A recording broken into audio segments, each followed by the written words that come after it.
पर इस देश के शिक्षा मंत्री को देश के स्टूडेंट्स के प्रति कोई जवाबदेही नहीं है। यूजीसी रो नुआ नियम 2026 को नहीं बड़ खबर आसी। यूनिवर्सिटी ग्रांट कमिशन अर्थात यूजीसी उच्च शिक्षा संस्थान पाई 14 पृष्ठार एक नुआ नियमावली जारी करिछि। एही नियम को नहीं देश में दुईटी मत देखा जाउछि। गोटे पक्ष कहूछि एहा जाति आधारित भेदभाव को रोकिबो, किंतु अन्य विरोधी पक्षटी कहूछि एही नियमर दुरुपयोग होई पारे एवं साधारण वर्गक पाई छात्र पाई असुरक्षित से माने मने करिवे। किंतु प्रश्न होछि एही नियम आसिना काहे? 2016 मसीहारे हैदराबाद यूनिवर्सिटी जड़े पीएचडी छात्र रोहित भेमुला आत्महत्या करथिले। ताको परिवार अभियोग से जाति आधारित भेदभावर शिकार होते। सेहीपरि 2019 मसीहारे मुंबई मेडिकल छात्री पायल तडवी मध्य एही परिस्थिति रे जीवन हराइथिले। एही घटना परे सुप्रीम कोर्ट रे जनहित मामला दाखल हैला। सुप्रीम कोर्ट यूजीसी को तथ्य मांगिले। तथ्य कोन कहूछि? 2019 रु 2024 मध्य यूनिवर्सिटी रे जाति आधारित भेदभाव अभियोग 118% बढ़ी।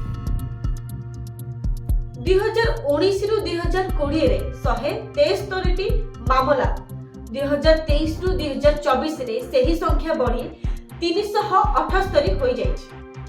एहा परे 2026 रो नुआ नियम आसिला।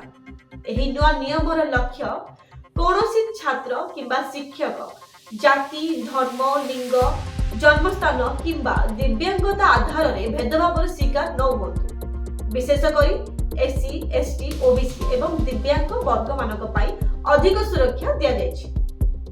यूजीसी कहूछि न्याय सिद्धबळे हुए जेतेबळे समस्त को समान सुयोग मिले। नुआ नियम अनुसार equal opportunity centre, equity community, equity squad एवं 24x7 आवर्स हेल्पलाइन रो सुविधा मध्य रही।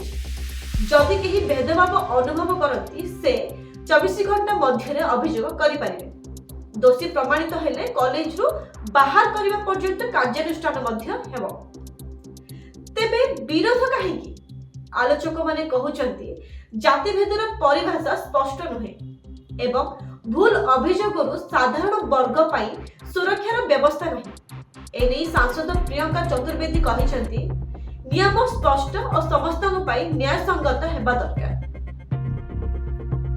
किंतु सेठारे केंद्र शिक्षा मंत्री धर्मेंद्र प्रधान कहिसंती एही नियम संविधान अनुसार ही लागू हेबो एवं दुरुपयोग को रोका जिवो। तथ्य स्पष्ट रहिछि जाति आधारित भेदभाव एक गंभीर समस्या। नियम कठोर हेबा दरकार, किंतु सेही न्याय संगत मध्य हेबा आवश्यक। तथापि वर्तमान परिस्थिति रे एही यूजीसी रेगुलेशन को नै देश रे बड़ विवाद तीव्र हे उठुछि। विभिन्न प्रदेश रे साधारण वर्ग छात्र माने रास्ता को ओल्हाई आसी नियम रे समान आईन सुरक्षा स्पष्ट नाही बोली दाबी करूछन। कॉलेज कैंपस रो आरंभ करी राजधानी पर्यंत प्रतिवाद होउछि।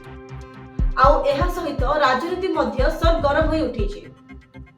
शासक पक्ष एहाको सामाजिक न्यायर आवश्यक पक्षरे बोली समर्थन करुथिबा बेले विरोधी दल माने कहउचंती एही नियम नाम रे संविधानर समानता सिद्धांत को दुर्बल करा जाउछि।